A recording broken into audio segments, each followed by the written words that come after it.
Hello friends, Indrani's কিচেনে আপনাদের স্বাগত। আবার চলে এসেছি আরও একটি নতুন রেসিপি নিয়ে। আজ ঝিঙে দিয়ে একটি রেসিপি করে আপনাদের দেখাবো। করব খুব কম তেল মশলায় ঝিঙে ও আলুর তরকারি। এর জন্যে আমি কয়েকটা ঝিঙে আর আলু নিয়ে নিয়েছি। কি কি মশলা লাগবে একটু আপনাদের দেখিয়ে দিই।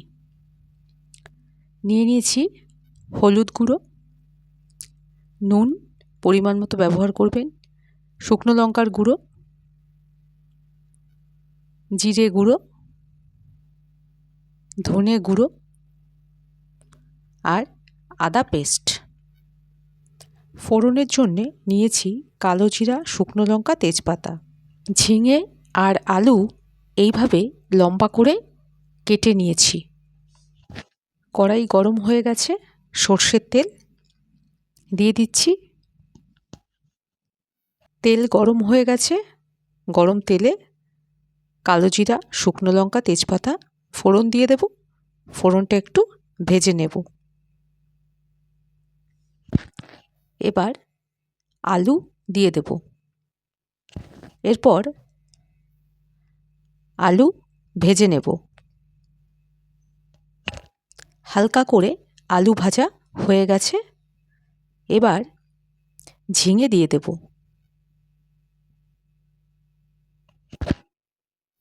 এরপর ঝিঙে আলু একসাথে ভালো করে নেড়ে দেব।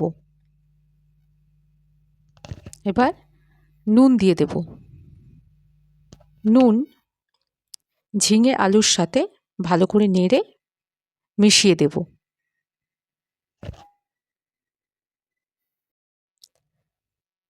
এরপর ফ্লেমটাকে লো করে 1 মিনিটের জন্য ঢেকে দিলাম। 1 মিনিট পর ঢাকনা খুলে নিলাম। নুন দেওয়ার ফলে ঝিঙে থেকে জল বেরিয়েছে। এবার একটু নেড়ে এক এক করে মশলা দিয়ে দেব।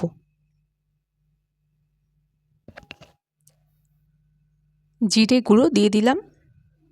এরপর ধনে গুঁড়ো দিয়ে দিলাম। এরপর আদা পেস্ট দিলাম। এরপর শুকনো লঙ্কার গুঁড়ো দিয়ে দিচ্ছি। আর সবশেষে দিচ্ছি হলুদ গুঁড়ো। এরপর মশলাগুলো আলু আর ঝিঙের সাথে নেড়ে মিশিয়ে দেব। তারপর জল দিয়ে দেব। জল দিয়ে আবার একটু ভালো করে নেড়ে নেব। মশলা কষানো হয়ে গেছে। এবার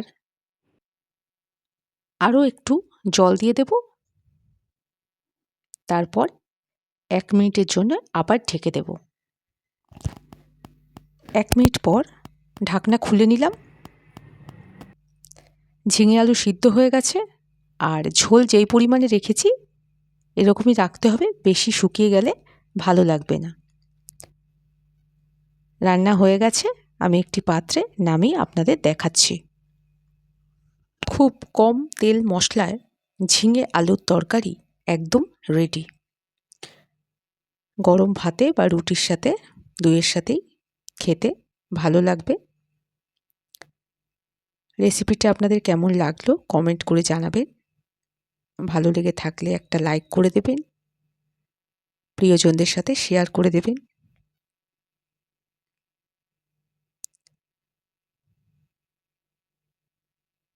সবাই খুব ভালো থাকবেন। ভিডিওটা এখানেই শেষ করছি।